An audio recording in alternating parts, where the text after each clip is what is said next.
Srácok, hát játszottam a Fortnite kirúgtak engem.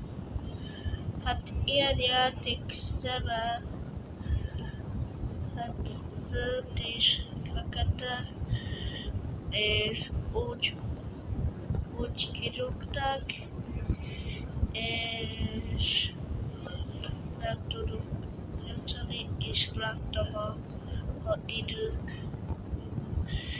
és úgy csak kellett játszanom, de bocs, nem játszhatunk Roblox.